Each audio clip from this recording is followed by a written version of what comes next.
May negatibong enerhiyang naramdaman ang manghuhulang si Aling Corazon kay Rando na isang sikyo sa sementeryo ng barangay San Esteban.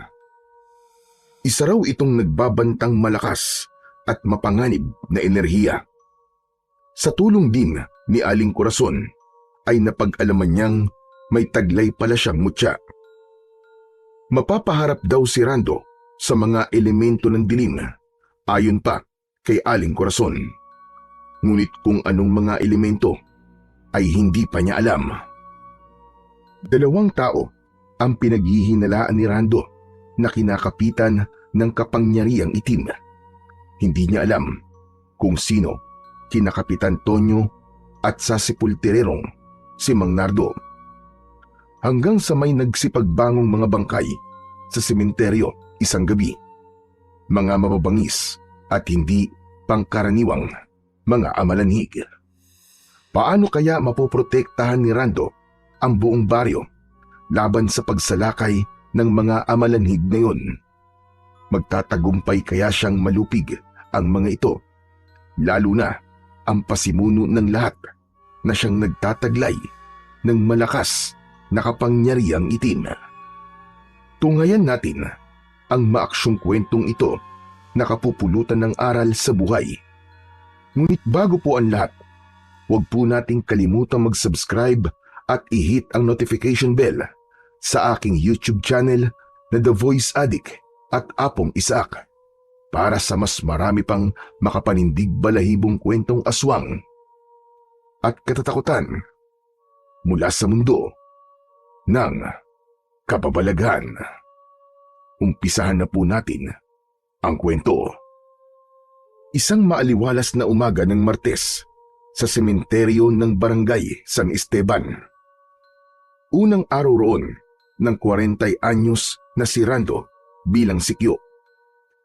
Umaga ang shift niya, panggabi naman ang kasama niyang sina Gilbert at Leroy. Maganda, malinis at maaliwalas ang sementeryo ng San Esteban. Hindi nakakatakot bantayan pagkat mukha itong parke sa linis at ayos ng mga puntod. Parang hindi pang baryo. Mas mukhang sementeryo ng mga mayayaman. Sa pagroronda ni Rando ay pabulong-bulong siya sa kanyang sarili. Grabe, ang ganda naman talaga rito. Ang dami pang puno na maayos ang pagkakatanim. Saka, mukha namang walang dapat bantayan dito eh. Bakit kaya kailangan pa itong pabantayan ni Kapitan Tonyo kahit ang undas ay malayo pa naman?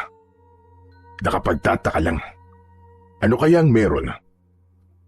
Sa isang banda, malapit sa isang musileo at isa sa magagandang puntod doon, napansin niya na may isang matandang lumililing doon na pinagkukumpulan ng ilang dumadalaw sa mga puntod ng kanilang mga kamag-anak.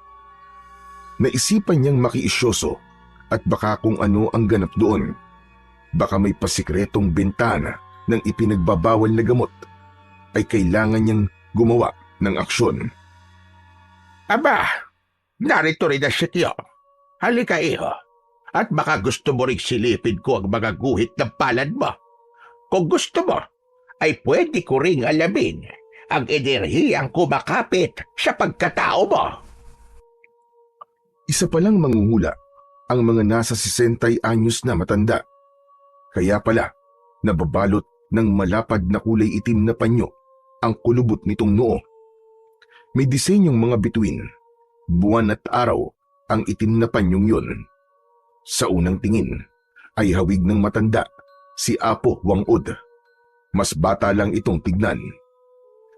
Para malibang kahit papano ay wala naman palang iligal na nagaganap ay pumayag naman si Rando. Nakangiting inilahad niya ang malapad niyang palad. Sige ho, Lola. Basahin niyo po ang palad ko. Pati na ang sinasabi niyo pong enerhiyang kumakapit sa akin. Sige ho, payag ho ko. Aba, ang lapad naman ng palad na ito. Sige, saka kakaiba ang init nito ah. Mukhang may mababasa rin yata akong kakaiba. Seryosong sinuri ng matanda ang mga guhit sa palad ni Rando. Panaka-naka ay sumisingkit ang mga mata nito at malalim na napapaisip. Minsan pa ay tinitigan siya nito ng matiim. Ano pat nakaramdam siya ng kaba. Sandali Lola.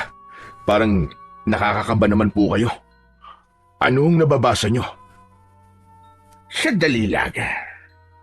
Nakikita ko ritong may tendensiya kang mga iho. Ay, wag na wag mong tatangkain pa. Makontento ka sa asawa mong tingin ko naman ay sexy, maganda, matalino at mabait pa. Wala ka rin namang problema sa buhay pamilya mo, kalusugan, espiritualidad at estadong pinansyal. Maganda bawat guhit ng palad mo, iho. Yung tendensiya mo lang talaga ang medyo hindi maganda. Wow! Ayos po Natumbok niyo mga katangian ng asawa ko. Saka, hindi ko ho talaga babalaki mga bitpa. Kontentong-kontento na po ako sa asawa ko. Tungkol naman po dun sa enerhiya. Ano pong nakikita niyo dun sa akin? Ay, dyan tayo may problema, iho. Pero sandali lang. Ito munang iba ang tatapusin ko. Mag-roda ka na muna. At baka mamaya mahuli ka ni Kapitan dito na nakikiano lang. Balikan mo na lamang ako mamaya. Napakamot sa ulo si Rando sa pambibiti na yun ng matanda. Si Lola naman nambitin pa Pero sige babalikan ko na lang kayo mamaya. Pero wag niyo po akong tatakasan Nako, para namang kriminal kung ituring mo ko. Saka, importante ang sasabihin ko sa iyo mamaya. Hindi pwedeng hindi mo malaman ang naramdaman kong enerhiya sa iyo. Dapat kang babalaan. Saka titignan ulit kita ng maigi mamaya. Kailangan kong mas mag-concentrate para basuri kong maigi ang kakaibang enerhiyang bumabalot sa pagkatao mo. At para na rin, mas makasigurado tayo. Ano ho? Kakaibang enerhiya? Tama po ba ang pagkakadinig ko? Oo, tama ang pagkakadinig mo. O siya, sige na. Rumoda ka na muna. Saka, huwag mo na munang isipin ang sinabi ko sa'yo. Mamaya pa natin mas klarong malalaman. Nagkakamot ng ulong umalis na si Rando na medyo napapailing pa. Habang papalayo siya'y malalim siyang napapaisip. Kasabay nito, inililibot ang mga mata sa buong sementeryo. Maya-maya pa, sa di kalayuan, ay napansin niya ang isang may edad na lalaki na hindi niya mawari kung ano ang ginagawa. Sa harap ng isang nicho, nakayuko ito at parang may isinasagawang ritual. May puting usok pa na pumapaitaas sa magkabila ang tabi nito. Malamang ay may sinindiang kandila o kaya ay insenso. Napansin din niyang kumikibot-kibot ang bibig nito. Tandang may kung anong sinasambit o ibinubulong sa sarili. Marahil ay umuusal ng dasal. Dala ng kuryosidad ay pinuntahan ni Rando at lihim na nilapitan para obserbahan ang lalaking yun na sa tansya niya ay nasa edad 50. Balbas sarado ito, nangingitim ang balat, nakakamisetang chino na kulay kayumanggi na tulad ng isinusuot ng mga magsasaka. Nakatupi rin ang suot na kupasing maong na pantalon. Para itong trabahador na magsasaka, na hardinero o kung ano pa. Para hindi siya mapansin, ay nagtago naman si Rando sa likod ng punong malapit sa pwesto nito. Doon niya klarong narinig kung ano ang inuusal ng lalaki. Ang problema lang ay hindi niya maintindihan pagkat nasa wikang parang Latin na parang Espanyol. Nooy patapos na ang lalaki nang biglang parang naramdaman ito ang presensya ni Rando. Pabigla itong lumingon sa kanyang pinagtataguan. Pagkaraan ay mabilis na pinatay ang nakasinding insenso at tarantang sininop ang ilan pang mga gamit na nasa isang tabi. May pala, may piko at mga tulos. May dala pa itong bag na nang angatin ito't isukbit sa likod ay may nagkalansingan. Dahil dito, naalerto si Rando. Kaya naman ay tuluyan na siyang lumitaw at nilapitan ang lalaking tila naman iwas sa kanya. Sandali po. Pwede ko po bang malaman kung ano ang laman ng bag nyo? Nagdalawang isip ang lalaki kung sasagutin ang tanong ni Rando o tuluyan na lang aalis. Pero nang simulang kapain ni Rando ang bag nito, kasabay ng paghima sa sukbit niyang baril sa isang kamay, ay napilitan na rin ang lalaki na ipakita ang laman ng bag. Tumambad kay Rando ang metal na metro, iskwala, martilyo, guwantes at maliit na asarol at maliit ding kalaykay. Teka, karpintero ho ba kayo? Hindi ako karpintero. Aglayo naman ang hula mo. Isa akong sepulturero. Sepulturero pala kayo. Pero anong ginagawa niyo rito sa may puntod?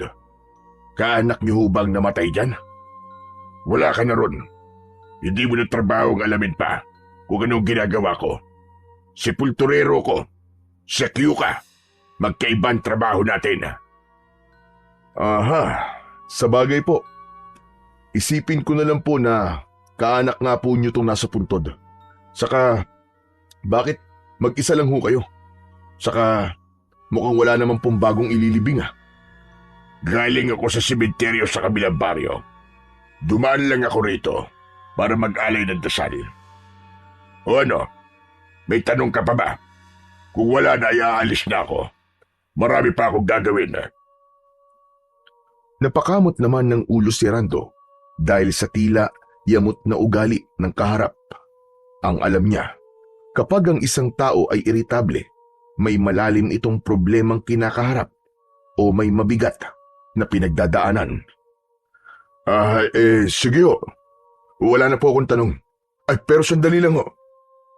Pwede po ba akong makipagkaibigan sa inyo?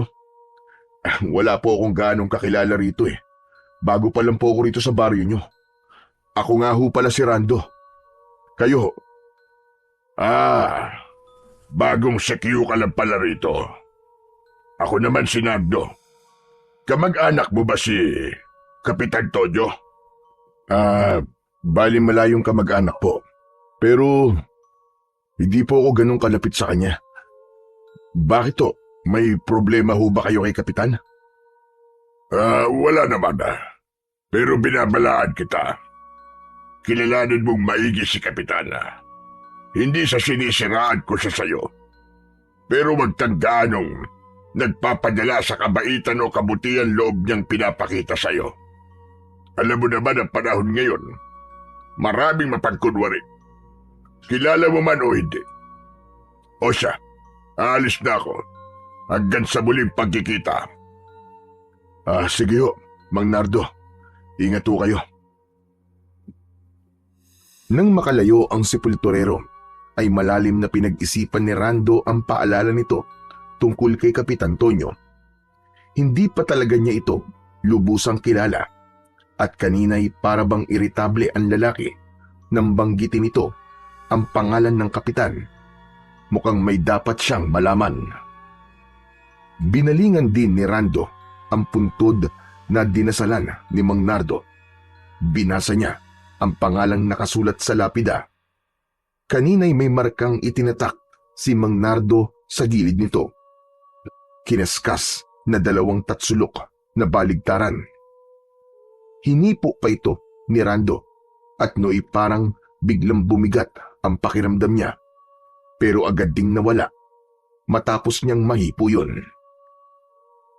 Teka, Hernani de la Cruz. Baka de la Cruz din ang apelyido ni Mang Nardo. Kaanak niya siguro to. Pero bakit kaya parang Latin ang binigkas niyang dasal kanina? Noon lang ako nakarinig ng ganong klaseng dasal Normal na dasal lang kaya yon? Kinilabutan si Rando nang may kung anong nakakatakot na sumagi sa kanyang isip. Isang senaryong posibleng mangyari sa gabi. Paano pala kung orasyon yun at may kinalaman sa black magic? Wag naman sana. Nako, buti na lang pala at morning shift ako. Pero kung sakali, ay kailangan kong masabihan si Gilbert at Leroy. Tama, kakausapin ko sila mamayang shift nila. Nang maalala ni Rando si Aling Corazon matapos itatak sa isip ang gagawin mamaya, ay nilisan niya na ang puntod na dinasalan ni Mang Nardo. Napalingon pa siya sa katabing mga puntod at napansing may isa pang may marka sa gilid ng lapida na katulad ng lapida ng puntod na nilisan niya. Ganun pa man ay hindi niya na yon gaanong inisip pa.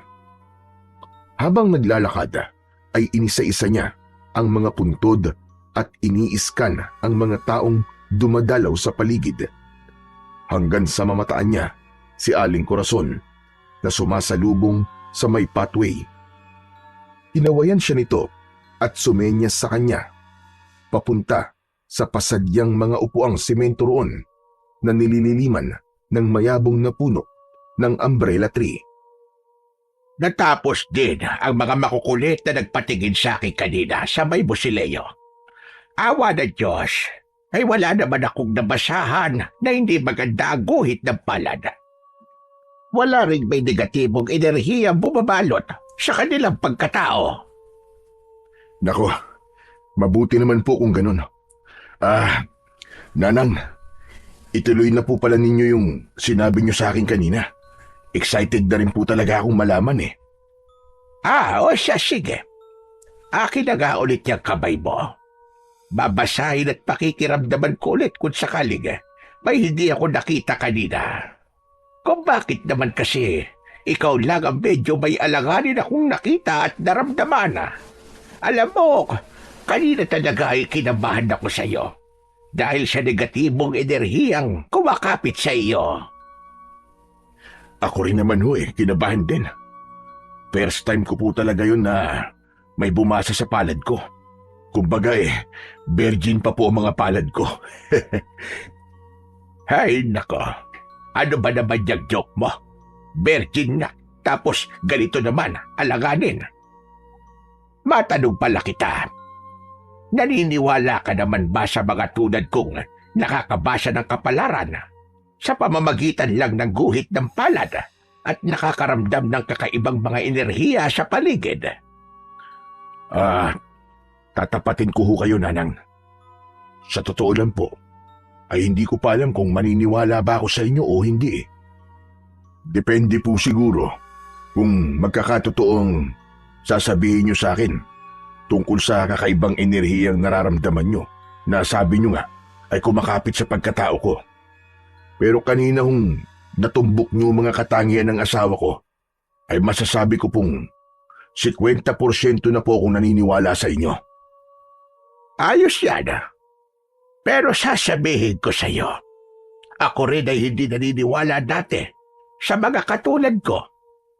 Pero isang araw ay natuklasan kong ako mismo pala ay may itinatagong kakayahang bumasa ng palad ng tao at makaramdam ng kakaibang enerhiya sa paligid. Dahil paga sa kakayahan kong ito, ay nalantad sa akin ng ibang mga mapagpanggap na katulad ko na nakakabasa raw pero peke pala at pinipirahan na lang ang mga tao. Kaunti lang talaga ang mga katulad kong may ganitong totoong espesyal na kakayahan. Yung karamihang nagkalat dyan ay mga huwad at puro nagpapabayad. Ang mga totoo na tulad ko ay hindi nagpapabayad. Ang layunin namin ay magbabala sa mga tao at makatulong sa kanila na makita kung maayos ba o hindi ang kanilang hinaharap para makapaghanda sila. Mariing tumangu-tango si Rando sa mga sinabi ni Aling Corazon. Pero dahil sa mga yon, ay lalo naman siyang kinabahan habang iniaabot sa matanda ang kanyang palad. Nakakamangha naman po mga katulad nyo. Kaya lang parang lalo naman po akong kinakabahan. Normal lang naman yan, nakabahan ka. Sa bagay na hindi mo pa lubusang alam. Ganito na lang, para hindi ka kabahan. Ano mang hindi magandang makita ko, ay pwede pa namang makontra o masolusyonan. Kumbaga titignan natin kung alin ang mali na dapat itama. Ikaw siyempre ang unang-unang kikilos dito. Pero kung sa tingin ko may mayaambag akong solusyon, ay tutulungan din naman kita. O paano? Ituloy na natin. O sige ituloy na po natin. Saka may papatingin pa po pala ako sa inyo mamaya. At muli nang binasa ni Aling Corazon ang palad ni Rando at pinakiramdaman ang enerhiya nito. Todo concentrate ang matandang babae. Todo rin kung maningkit ang mga mata.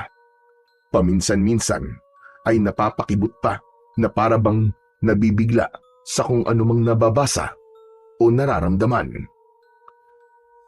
Ito na ang nararamdaman kong kakaibang enerhiyang kumakapit sa'yo. Mainit-init ang sigaw niya mula sa iyong katawan. Aba, teka. Sandali lang. Para yatag. Kumibot-kibot ang medyo pangilong ni Aling Corazon. Sininghot-singhot ang hangin. Ano, Nanang? Parang ano? Parang may naaamoy akong matapang na amoy. Parang amoy kwan. At tama. Amoy bawang. Amoy bawang siya. Amoy bawang ang enerhiyang kumakapit sa'yo. Ano, Nanang? Amoy bawang ho talaga? Medyo natatawang napakapa si Rando sa kanyang bulsa nang inilabas niya mula rito ang munting lalagyang plastik na naglalaman ng sinangag na bawang chips na paborito niyang kutkutin kapag nagpapalipas ng init sa kanyang duty bilang security guard. Nanang, baka ito naman hong nararamdaman at naaamoy niyo. Bawang chips po ito. Palagi po ako may baon ito sa duty. Sideline din ho kasi ito ng misis ko. Nagtitinda ho siya ng ganito. Saka, ito pong dala ko ay chili flavor. Kaya siguro nasabi niyo rin na mainit na enerhiya. Seryoso ako. Huwag kang tatawa-tawa. Saka hindi ko naman alam na may dala kang ganyan. Teka, pwede ko bang hawakan at suriin? Baka kasi hindi yan normal na bawang chips lang. Iniabot naman yun ni Rando. Nang mahawakan naman ito ni Aling Corazon, ay napakislot na naman ito at naningkit na naman ang mga mata. Aba, hindi nga ito basta bawang chips lang, iho. At malakas ang kutob kong sa misis mo nang galing ang kakaibang enerhiyang ito. May anting-anting na nakahalo rito. Ano ho? May anting-anting ang misis ko? Parang malabo naman po yata yun. Aba, sa'yo nang nararamdaman ko rito sa bawang chips na to. Kausapin mo kaya minsan ang asawa mo tungkol dito. Malay naman natin at baka may taglay siyang anting-anting na hindi rin niya alam. Pwedeng may antingerong nabigyan siya ng medalyon o kaya regalong may sa anting-anting. Marami pang ibang posibilidad na makapagpapaliwanag kung paano nalagyan ito ng anting-anting. Napatangu-tangu roon si Rando sa sinabi ng matandang babae. Sa bagay ho, kakausapin ko po mamaya ang asawa ko pag-uwi. At siya nga ho pala, negatibo ho ba o positibo ang enerhiyang taglay niyang bawang chips? Pareho, iho. Pero mas positibo siya kesa negatibo. Ang ganitong enerhiya na may sa anting-anting pa ay may kasamang panganib. Mapapaharap ka sa mga elementong kakontra nito. Ho? Mga elemento? Anong mga elemento? Mga elemento ng dilim. Pwedeng magkukulam mambabarang, engkanto, o kaya iba-ibang uri ng mga aswang. Kaya kailangan mong mag-ingat, lalo na't dito ka pa naman sa sementeryo nagbabantay. Pwede rin palang mga ligaw na mga kaluluwa ang makaengkwentro mo. Huwag naman ho sana. Pero kung sakali po, ay hindi naman po ako natatakot. Sa tagal ko na pong isang sikyo sanay na po ako sa mga ligaw na kaluluwa. Pero kung sakali pong engkanto, mangkukulam o kaya aswang, siguro po kailangan kong paggandaan ng posibleng engkwentro ko sa kanila. Kayo, ano pong maimumungkahin yung maganda kong gawin? Kailangan mo siguro kumonsulta sa mga eksperto sa mga engkanto, mangkukulam, mambabarang, o kaya naman ay sa aswang. Sa tingin ko ang tingero ang pinakadapat mong lapitan at hingan ng tulong. May kakilala ho ba kayong antingero? Yun lamang ang problema natin. Wala akong kakilalang antingero. Pero tutulungan kitang maghanap. Basta yung asawa mo ay kausapin mo. Malay mo, siya pala ay may kakilalang antingero. Ibinalik na ni Aling Corazon ang bawang chips kay Rando. At nang madikit ang kamay nito sa isang kamay ni Rando, ay napakislot na naman ito. Tandang may naramdaman na naman kay Rando. Hala, teka sandali lang iho. May isa pang negatibong enerhiyang kumapit sa'yo. Mukhang sariwa pa. Nakasalat ka ng isang bagay na kinapitan ng malakas na negatibong enerhiya. Ano? Ano naman pong enerhiya yan? Parang ang malas ko naman ho yata ngayong araw. Ito ang nakakatakot, iho. Purong negatibong enerhiya kasi siya. Saka parang hindi pa siya lubusang nabubuo.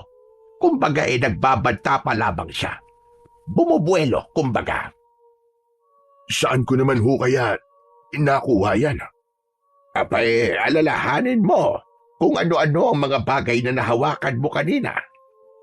Sariwa pa kasi ang enerhiyang ito. Kaya malabang na kani-kanina mo lang nakuha. Saglit na napaisip si Rando. Maya-maya, napabulala siya. Yun nga ho palang ipapakita ko sana sa inyo. May kinalaman po dun yung enerhiyang sinasabi nyo. Tara ho, puntahan natin. Kanina ho kasi may isang sepulturero ako nakausap. Ano ka mo? Sepulturero? Opo, Nardo ho ang pangalan niya. Kanina yung nakita ko siya nagdarasal sa harap ng isang nicho. At yung dasal ho niya, hindi ko ho maintindihan. Para bang Latin ho. Nakakatakot ho pakinggan Pinuntahan nila ang nichong sinasabi ni Rando. At habang naglalakad sila'y ikinikwento lahat ni Rando ang naganap bandang una. Malalim na napaisip si Aling Corazon habang nakikinig. Ito po yung nichong dinasalan ni Mang Nardo kanina. Siguro kaanak niya. Subukan nga ho ninyong ramdamin kung may bumabalot ditong negatibong enerhiya. Binasa muna ni Aling Corazon ang pangalan sa lapida. Hernande de la Cruz. Teka, wala naman yatang natirang kamag-anak rito si Mang Hernan. Pagkakaalam ko'y nasa Amerika na lahat ng mga kaanak niya. Wala akong maalalang may Nardo de la Cruz dito. Saka, Nardo ba talaga ang pangalan ng sinasabi mong sepulturero na nagpunta rito kanina? Oo, yun ho ang pakilala niya sa akin Malay nyo katiwala nila si Mang Nardo o kaya kaibigan ng kanilang pamilya. At siya na lang ang dumadalaw sa puntod na to. Sa bagay, pwede ngang ganon. Sandali lang. At kakapain ko't pakikiramdaman kung may enerhiya bang bumabalot dito. Sabi mo nga parang Latin ang sinasambit ng lalaking yon. May kutob akong may negatibong enerhiya nga rito. Mariing pumikit si Aling Corazon habang kinakapa ang puntod pati na ang lapida nito. Wala siyang kamalay-malay na nahipo niya ang markang pinabaliktad na 2 tatsulok sa isang sulok ng lapida. Napakislot pa nga ang matanda. Matapos pakiramdaman ni Aling Corazon ang kabuuan ng puntod, ay napadilat siyang nanlalaki ang mga mata. Nang mapansin naman ito ni Rando, nagtataka siya kasabay ng pagbundol ng kaba sa kanyang dibdib. "Ano po? Ano hong meron, Nanang? Bakit ganyan ho ang mga mata nyo?" Hindi maaari. May ibinabantang malakas na negatibong enerhiya ang puntod na ito. Hindi biro-biro ang nasalat kong enerhiya. Teka, sa bandang may lapid ako yata yun naramdaman. Sinuring maigi ni Aling Corazon ang kabuuan ng lapida. Sinalat niya ang bawat sulok nito. Hanggang sa nakaramdam siya ng kilabot nang mahipo niya ang markang baligtarang mga tatsulok. Itong markang ito ang naglalabas ng negatibong enerhiya. Hindi ko yata ito napansin kanina. Akala ko'y disenyo lang ito ng lapida. Simbolo yata ito ng... Tama. Simbolo nga ito ng itim na bahika. Teka ho, sigurado ba kayo riyan? Sigurado ko, iho. May nakakontra ako dati na gumagamit ng kapangyarihang itim sa kanyang panghuhula. May medalyon pa nga siyang ganitong-ganito ang nakamarka. Mahirap kalabanin ang may kapangyarihang itim na ganito. Ibig huban sabihin may kapangyarihang itim si Mang Nardo? Posible. Kaya mula ngayon ay dapat mong iwasan ang sepulturerong yon. Hindi natin alam kung paano niya pinapagana ang kapangyarihang itim at kung bakit minarkahan niya itong lapida ng nityong ito. Ang inakatakot ko, baka gusto niyang magbangon ng patay. Hindi natin alam kung ano ang talagang pakay niya. Kaya bilang security sa sementeryo, ay kailangan mong mag-extra bantay dito. Umaga at gabi ka ba rito? Hindi ho Iba ho nagbabantay sa night shift. Kaya sasabihan ko rin po talaga sila tungkol dito. Paano ko biglang pagpalitin ang ship nyo? Nako, mahirap na. Paghahandaan ko po mga posibleng mangyari. Hahanap po kagad ako ng antingero na makakatulong ko kung sakaling mailipat ako sa night shift. Tama. Hay nako, kinikilabutan talaga ako sa nararamdaman kong malakas na negatibong enerhiya sa lapidang ito. Ay sandali lang. Wala ka na bang ibang kakaibang napapansin dito sa sementeryo? Saglit na natigilan si Rando. Inalala niya ang mga nagdaan niyang pagbabantay. Maya-maya pa ay may naalala siya. May nakita ho pala akong ibang nicho na ang lapida ay may marka ring katulad po nitong isa. Talaga? Aba, nasaan? Ayun po sa bandaron. Pahilis pong kahileran nitong isa. Pakiramdaman niyo rin ho kung kapareho niya ang enerhiya nitong isa. Nilapitan nila ang kabilang nichong yun at agad na pinakiramdaman ni Aling Corazon. Kako, tama ka ka, iho. Pareho sila ng negatibong enerhiya.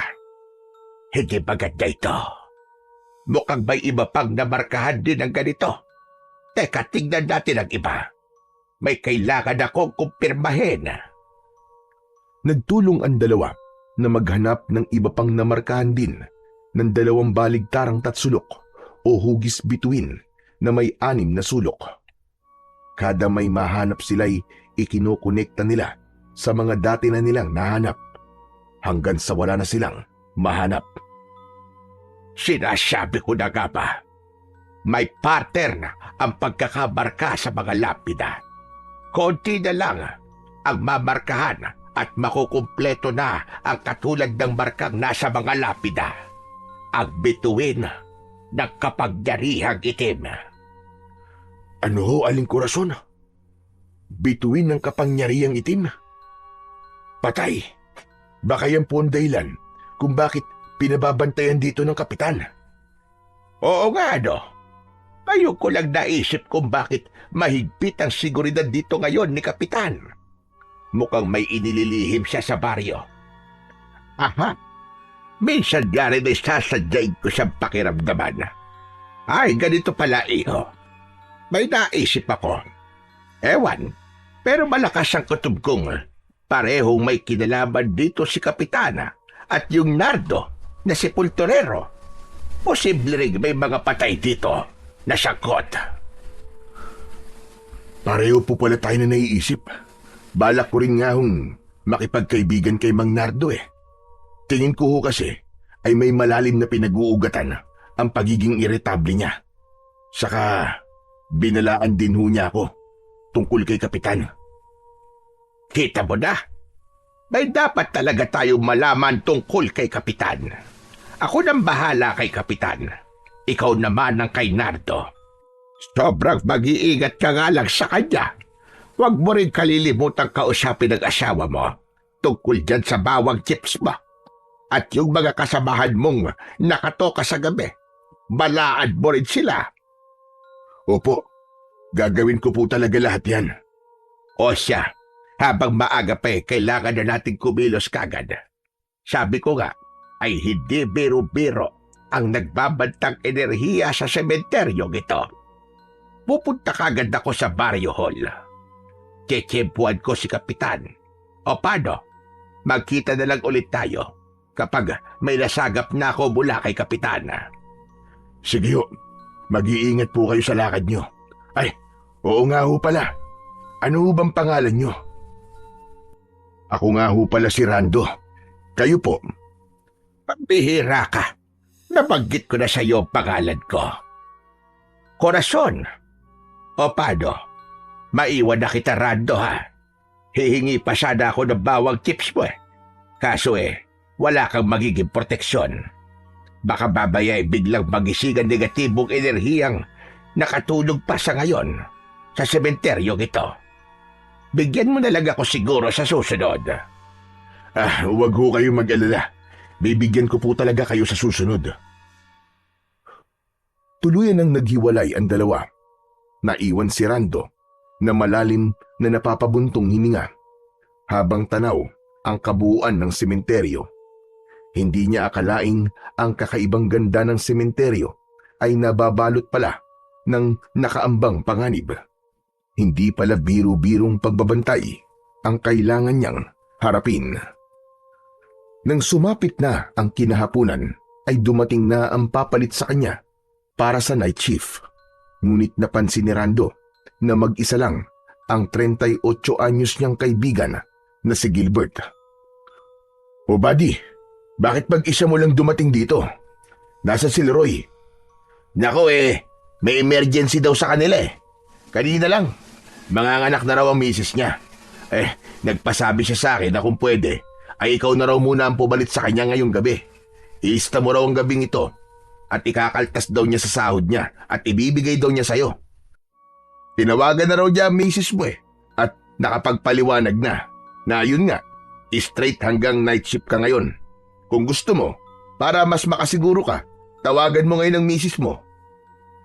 Tinawagan nga ni Rando ang misis niya at nakumpirma niyang naipagpaalam na nga siya ni Leroy.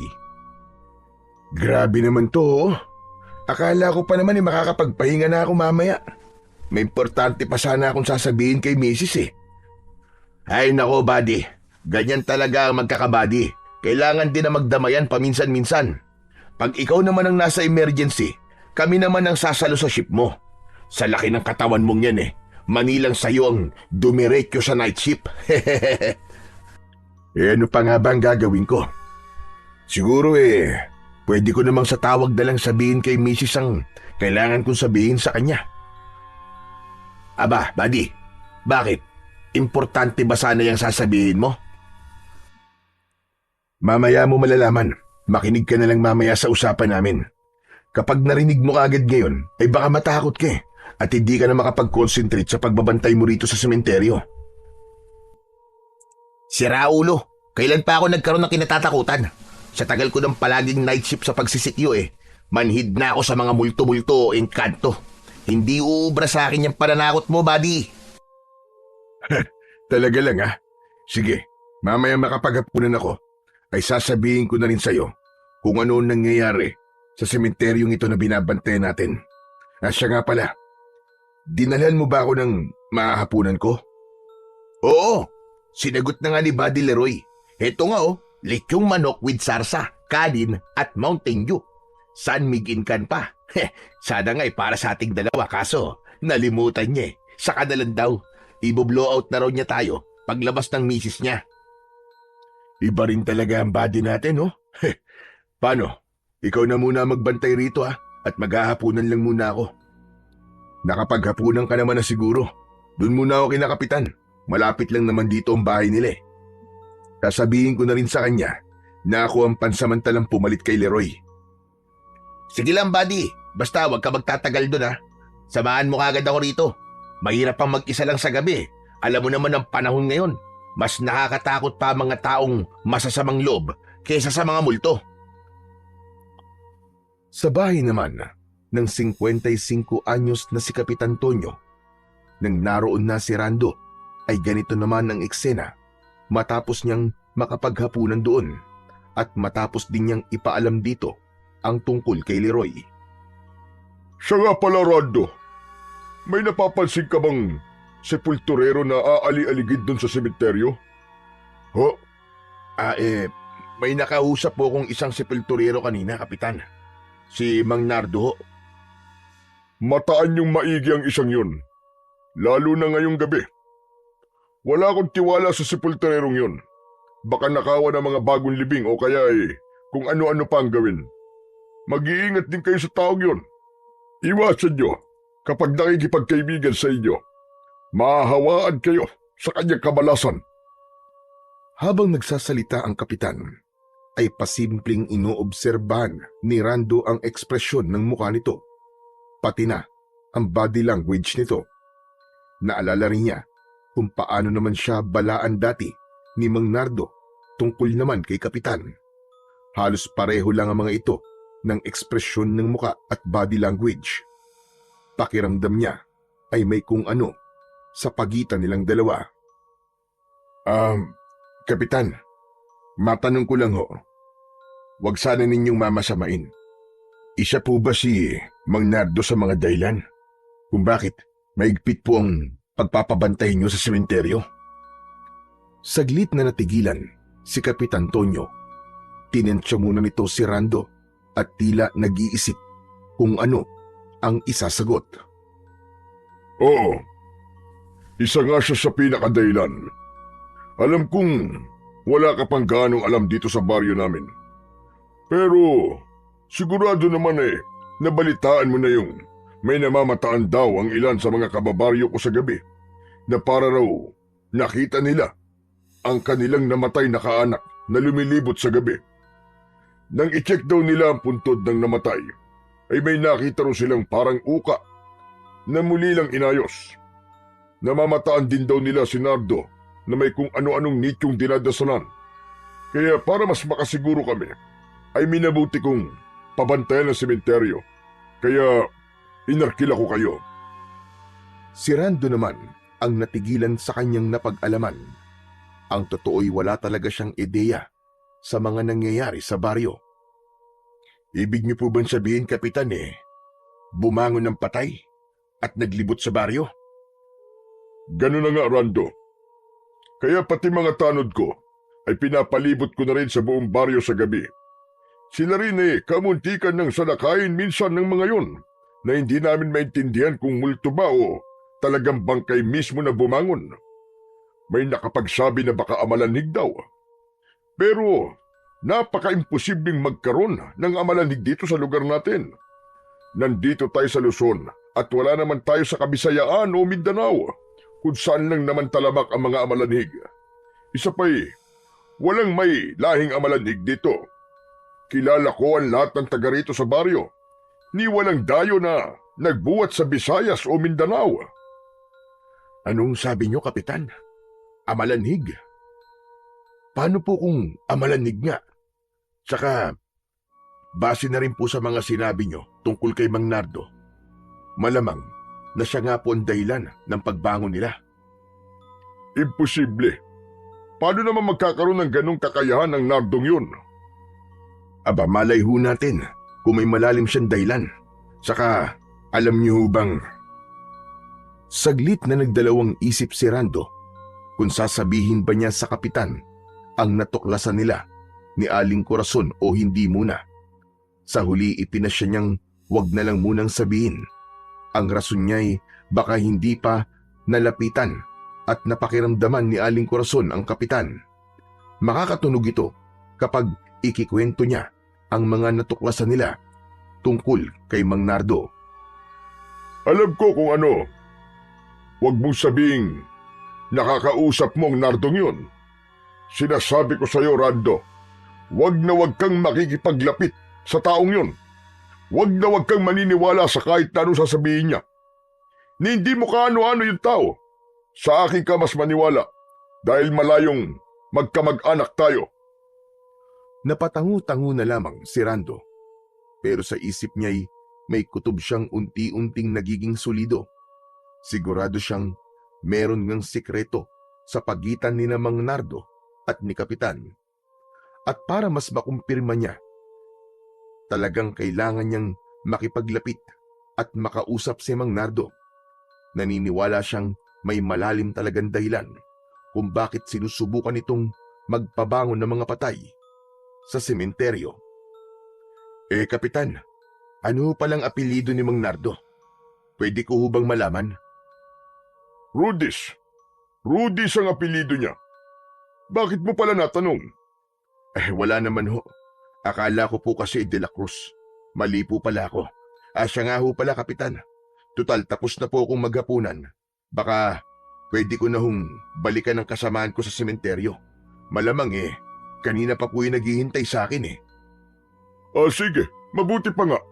Ako naman kakausapin ko pa mga tanod ko para magronda ulit ngayon sa buong baryo.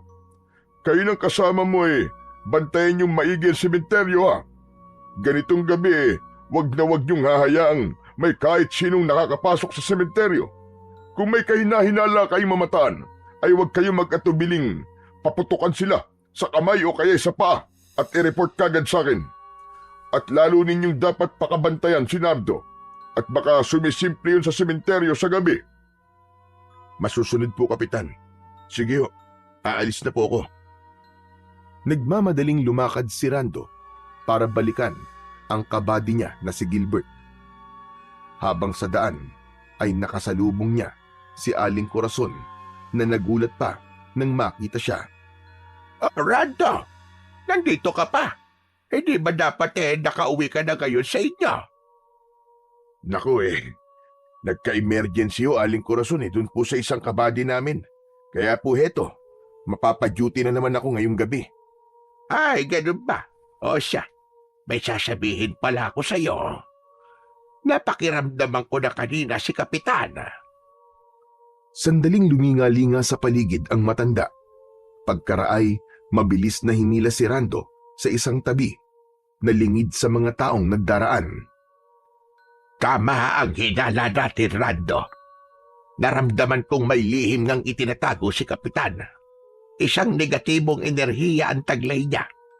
May itinatago siyang maitim na nakaraan. Ang hindi ko pa rin tiyak ay kung konektado siya sa negatibong enerhiyang taglay ng sepulturerong si Nardo. Ganun ho ba? Kanina naman po ay kausap ko si Kapitan. Doon po ako nagapunan sa kanila. May mga nalaman po ako sa kanya tungkol kay Mang Nardo. Sigurado po akong may kinalaman siya sa mga ikinikilos nito. Saka totoo po bang may namamataan dito sa baryo niyo na lumilibot daw ng mga bangkay na galing daw sa sementeryo? Ay, oo nga pala, iho. Nakalimutan ko yung sabihin sa'yo kanina. Kaya lalo kayong mag-iingat ng kabady mo. Hindi namin alam kung paano may bumabagong bangkay at kung sino nagpapabangon. Sa ngayon, ay pinaghihinalaan pa lang natin si Nardo. Hindi pa natin tiyak kung dahil ba sa ginagawa niyang dasal sa mga nityo o sa mga marka sa mga lapida. Base naman sa naramdaman ko kanina sa sementeryo, ay hindi pa lubusang aktibo ang negatibong enerhiyang naroroon sa mga nichong may mga marka. Ganun pa man, ay nakakabahala pa rin ang mga posibleng mangyari. Delikado ang buong baryo kapag nagkataon. Kailangan nating kontrahin ang negatibong enerhiya bago pa man ito tuluyang maghasik ng lagim. Huwag ho kayong mag-alala. Magbabantay ho kaming maigi ngayong gabi ng kabady ko sa sementeryo. Tulad po ng nakita natin kanina na hindi pa ho kumpleto ang mga marka sa mga puntod. Wala pa naman po sigurong mangyayari. Sana nga, Rando. Maalala ko pala. Pinuntahan ko rin pala kanina lang ang bahay ni Nardo. Pakikiusapan ko sana na itigil ang anumang binabalak niya. Pero wala siya roon sa kanyang bahay. Mabuti pa pupunta ka na doon sa sementeryo. Sige na, magbantay kayong maigi ron. Baka babaya nandun na pala ang Nardong yon at may dinadasala na namang nityo. Kaya nga, dala mong bawang chips. Wala ka bang nararamdaman dyan? Noon lang naisipang pakiramdaman ni Rando ang dala niyang bawang chips sa kanyang bulsa. At kakasabi pa lang ng matanday, dama na niya ang parang pag-iinit nito sa kanyang hita. Nako, parang umiinit po nilagyan ng bawang chips ko. Ano po bang ibig sabihin kapag umiinit ito? Ay, malamang nababalayan sa'yo na kailangan mo ng kumilos. Sige na, iho. Pumaroon ka na sa sementeryo. Malamang na may nangyayari na ngayong gabi. Nako, kailangan ko na rin umuwi. Maghahanda rin ako ng bawang chips. Sakali ay pangontra ko kapag may makasalubong akong naglilibot na namang bangkay. Susubukan ko ring balaan ang mga kababaryo ko at sasabihan ko rin sila na maghanda ng bawang chips. Sige ho, mag-iingat po kayo. Ako na bahala rito sa bawang chips. Ngunit maghihiwalay pa lang sana ang dalawa. Natigilan sila nang makarinig ng mababang ungol sa likuran nila. Pagtalikod ay pareho pa silang pinanlakihan ng mga mata sa kanilang nakita. Isang putikang bangkay na parang bagong ahon sa hukay. Galit na nakatitig ang halos luwa at mapupula nitong mga mata. Tila may mga pangil din ito nang ibukan nito ang bibig. Ang mga kamay nito'y mas mahahaba sa karaniwan at ang mga daliri ay may matutulis at matatalas na mga kuko. Nang simulan nitong humakbang, palapit kina Rando at Aling Corazon, ay nataranta sila. Diyos ko po, heto dagat, may nakabangon na palang isa. At mas nakakatakot ang itsura nito ngayon, Rando. Yung mga naunang nagpakita ay hindi naman ganyan ang itsura. Tignan mo naman ang mga kuko. Pagkatutulis, Sus Mariosep, ano ba nangyayari ito? Dito lang ho kayo sa likod ko, Aling Corazon. O kaya tumakbo na po kayo. Ako na pong bahala sa nilalang na ito. Mukhang amalanhig po ito at hindi basta-bastang bangkay. Galingan mo, iho. May batuta ka naman. May baril. At yung bawang chips mo. Ikaw nang bahala riyan. At ako'y hindi pwedeng makipaglaban. Nanginginig ang mga kalamnan ko. Diyos ko! Maya-maya pa, nagsigawan na ang ilang kababaihang nakakita rin sa amalanhig, nakaharap ni Rando. Nang magtakbuhan ng mga ito'y sumabay na ring nakitakbo si Aling Corazon habang sumisigaw kay Rando. Rando, mag-iingat ka! Gamitin mo yung bawang chips! May anting-anting yan! Humanda si Rando. Una niyang hinugot sa kanyang bulsa ang bawang chips. Naglabas siya ng ilang piraso. Pagkaraan ay binunot naman niya ang kanyang baril. Nang sugurin siya ng amalanhig, ay una niyang sinubukang hagisan ito ng isang piraso ng bawang chips. Ganun na lamang ang pagkagulat niya. Nang pagtama nito sa amalanhig, ay bigla itong sumabog. Ano pat umusok ang balat nito. Umaatungal na napaatras ang nilalang na yon. Ngunit tila hindi ito nagpatinag. Sa halip ay muli itong sumugod. Mas galit na galit. Minsan pa'y hinagisan ni Rando ng bawang chips ang amalanig. Sa pagkakataong ito'y 2 bawang chips na ang inihagis niya. 2 magkakasunod na pagsabog ang tinamo ng amalanig. Buga nito'y naputol ang 2 kamay nito. Ganun pa man ay hindi pa rin ito natutumba. Maya-maya pa, pabiglang bumilis ang pagsugod ng amalanig habang todo ang atungal. Siyempre ay nataranta si Rando. Sa pagkakatarantanga niya'y pabigla siyang napaatras at sa kasamaang palad ay napatid ang paa niya sa isang nakausling bato. Halos mapasalampak siya sa lupa. Nang sa tuluyan na sanang makakalapit kay Rando ang amalanig na nanggigigil, ang ngumangat-ngat na mga ngipin ay biglang kumidlat at kumulog. Kasabay nito'y ang pagbuhos ng mahinang ulan. Lalapain na sana ng amalanig si Rando. Pumikit na siya at handa na sanang sumigaw sa sakit na matatamo nang maramdaman niyang biglang parang may kung anong maliliit na bagay na nagpatakan sa balat niya at nagsimulang magsigalaw. Dahan-dahan niyang idinilat ang kanyang mga mata. Sa pagtataka niya'y wala na ang amalanig. Lumingalinga pa siya para makasiguro, ngunit wala na talaga ang amalanig. Teka, nasaan na ang amalanig na yun? Ano nangyari? Tatayo na sana si Rando, ngunit nang makita niya kung ano ang mga bagay na nagsisigalaw na kumapit sa kanyang balat at damit, ay napaungol siya sa pandidiri. Pabigla siyang napatayot, mabilis na pinagpagan ang mga yon. Kadiri! Mga bulate! Yak! Saan galing ang mga to? Ang baho! Ay, sinukahan pa yata ako ng amalanig na yun!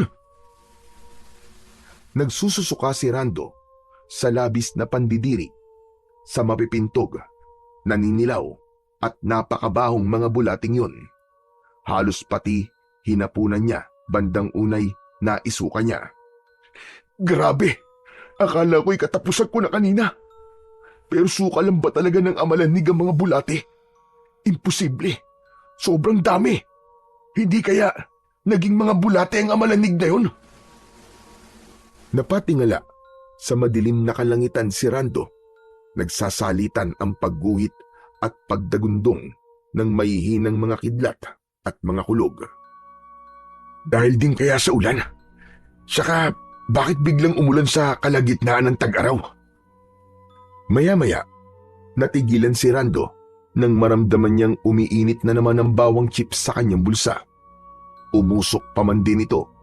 Inilabas niya itong muli at nang mapansin niyang nagtumpok-tumpok ang nagkikislutang mga bulate at nagsimulang gumapang patungo sa kanyang direksyon, ay naalarma siya. Anak nang, mukhang susugurin pa yata ako ng mga bulating ito ah. Teka!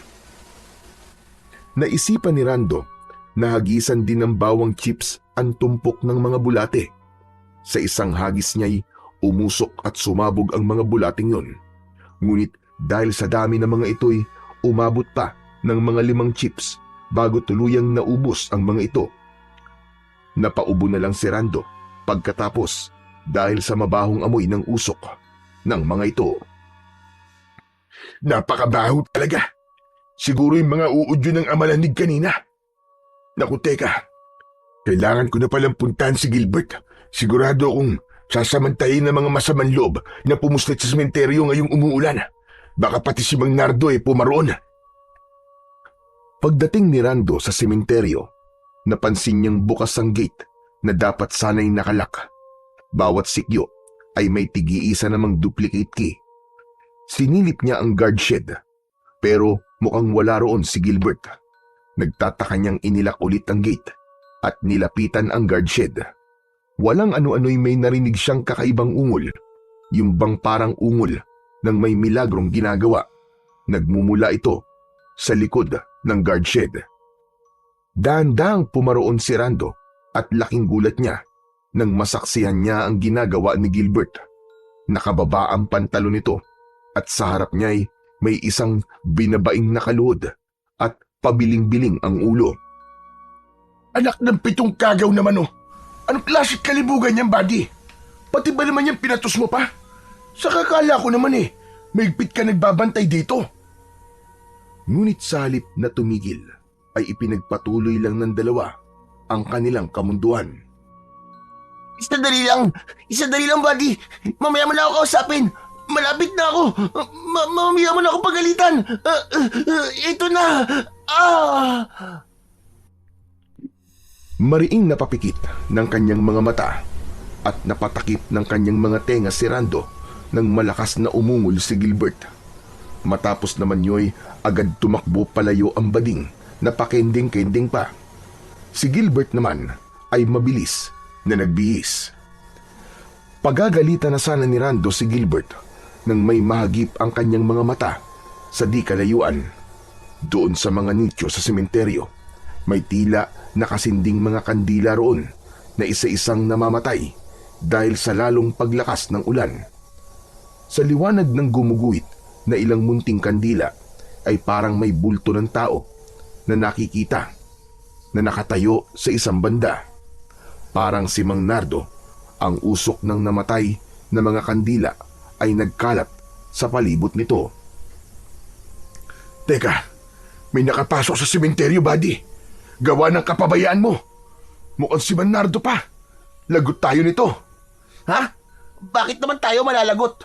Siya ang dapat nalagot sa atin, buddy. Hindi. Hindi mo alam kung ano nasa likod ng sementeryong ito at kung anong klase siyang tao. Sasabihin ko pa lang sana sa iyo Pero mukhang heto't naunahan na tayo. Baka nakumpleto na niya ang marka ng kapangyarihang itim. Teka, ano ba pinagsasasabi mo, buddy? Anong marka ng kapangyarihang itim? At biglang gumuhit ang isang matalim na kidlat at tumama mismo sa isang nicho sa kalagitnaan ng sementeryo, malapit mismo sa kinatatayuan ni Mang Nardo. Halos nawarak ang nichong yon. Kasunod nito, bago pa dumagundong ang isang malakas na kulog, ay narinig pa ni Rando ang malakas na isinigaw ni Mang Nardo. Sa bisa ng batong itim ng isang mabangis na malanhig, magsipagbangon kayo at salakayin nyo ang buong baryo. Higit sa lahat, na dapat ninyong salakayin ay si Kapitan Tonyo, 10 ng kanyang pamilya. Wala kayong ititirang buhay. Matapos yo'y gumuhit naman ang isang matalim na kidlat na nagsanga-sanga at tinamaan ng mga ito ang lahat ng mga nityong may marka ng bituin ng kapangyarihang itim. Teka, may lalaking sumigaw, buddy. May narinig akong amaladig. Tapos, sasalakayin daw ang buong baryo sa si Kapitan. Humanda ka, buddy. Yan ang resulta ng kapabayaan mo. Inuna mo pa kasi ang kalibugan mo kesa sa seguridad ng sementeryo. Sorry naman, buddy. Pero bigla talaga akong nawala sa sarili ko kaninang nilapitan ako ng bakunaw na yun Ewan ko ba? Para akong naipnotismo. Parang bumalik na lang ang wisyo ko kaninang bigla kang nagsalita. Kung di lang yung tumakbo, baka binaril ko yun Malamang ay pain yun ni Mang Nardo para iligaw ang pagbabantay mo. Eto nga, nagtagumpay na siya. Kaya alerto ka, buddy. Mataan natin ang mga nityong tinamaan ng kidlat. Teka, buddy. Ilalabas ko lang ang extra nating mga balat. Baka mapasabak tayo ng tuluyan Hindi ko alam kung ano ang amalanig. Pero siguro naman mapupuruan kagad ng tama ng baril ang mga yon. Bilisan mo, buddy. Kumuha ka na rin ng extra flashlight natin. Mabilis namang kumilos si Gilbert. Si Rando naman ay muling binalingan ng tingin ang sementeryo. Sa kasamaang palad, maliban sa mas lumakas pang buhos ng ulan, ay mas kumapal pa ang mga usok ng namatay na mga kandila sa paligid. Dahil dito, ay halos wala na siyang makita sa paligid. Heto na, buddy. Isang box ng bala para sa'yo. Kapag naubos yan, ay wala na tayong bala. Heto naman ang extra flashlight mo. Teka, bakit ganun? Puro usok na ang paligid. Wala na tayong makita. Tara na, buddy. Sigurado ko na may magsisibangon na ng mga malanig mula sa tinamaang mga nicho. Samantalahin natin silang unahan habang malakas pa ang ulan. Ang alam ko magiging tumpok pa lang sila ng mga uod dahil sa ulan. Pero oras sa tumila ang ulan ay muli silang mabubuo para tuluyang sumulakay sa baryo. Ano? Naging tumpok sila ng mga bulate? Eh di sana pala water gun ang dala natin. Bakit? Alam ba nating mapapaharap tayo sa mga amalanig? Nako, teka buddy. Umiinit na naman pala ang bawang chips ko. Ito nga pala ang dagdag panlaban natin. May saanting-anting to buddy sa maniwala ka't sa hindi. Umasabog to kapag inihahagi sa mga amalanig tulad ng nakaharap namin kanina ni Aling Corazon sa Purok Uno. Ano ka mo, buddy? Sumasabog na bawang chips? Para ka namang siraulo, buddy. Patingin nga ng bawang chips na sinasabi mong may sa anting-anting. Kailan pa nagkaroon ng anting-anting ang bawang chips ng misis mo? Seryoso ako, buddy. Totoo sinasabi ko sa'yo. Saka mo na ako pagtawanan pagkatapos ng gabing to. Sana lang maligtasan natin to. Aba, teka lang buddy. Umuusok ang bulsa mo. Tignan mo. Inilabas ni Rando ang transparent na munting lalagyang plastik na naglalaman ng bawang chips. Kitang-kita nang namamanghang si Gilbert ang pag-usok at bahagyang pagliliwanag ng laman nito. Hala buddy, nagliliwanag din ang laman yan. Magsasalita pa sana si Rando, ngunit hindi na niya naituloy nang walang ano-ano'y nakarinig sila ng tila galit na mga atungal na mukhang papalapit sa kanila. Pagbaling nila't pagtutok ng kanilang mga flashlight ay ganun na lamang ang pamimilog ng mga mata nila nang mamataan ang papalapit na mga amalanig na ang mga itsura ay mas nakakatakot pa kaysa sa una ng nakalaban ni Rando. Anak ng puti ko! Nakabangon na sila, buddy! Saka, mukhang hindi sila nagiging mga bulati sa ulan. Paano nangyayaring ganito? Samantalang, ganun na nangyari sa unang nakalaban ko. Grabe, mga malanig na ba ang mga to, buddy? May mga pangil talaga sila. Ang hahaba't matutulis pa ng kanila mga kuko sa kamay. Mas buka sila mga aswang Mga aswang na amalanig sila, buddy. Hindi sila pangkaraniwan. Dahil sa dinasalan sila ni Mang Nardo gamit ang kapangyarihang itim. Humanda ka. Sa ulo ang asintahin mo para tiyak na matumba sila. Bigla silang bibilis kumilos kapag natamaan at hindi sa ulo. Haya na, buddy! May papasugod na sa banda mo!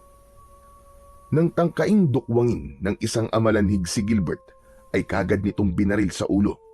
Ngunit dahil dito'y naging mityayon para magsiatungal sa galit ang iba pang mga amalanig sa paligid. Kasunod nito'y sabay-sabay at tulad ng sinabi ni Rando ay mabilis na umatake ang mga ito. Nagsunod-sunod ang pagpapaputok ng baril ng dalawa dahil sa pagkataranta.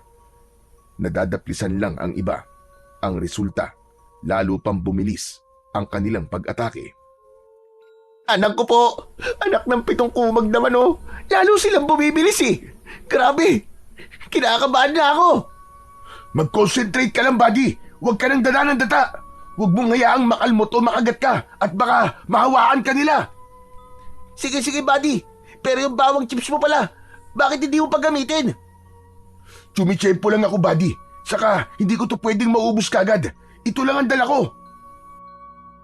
Nang dukutin na ni Rando ang bawang chips sa kanyang bulsa, ay siya namang sabay-sabay na pagsugod ng 3 galit na mga amalanig kay Gilbert.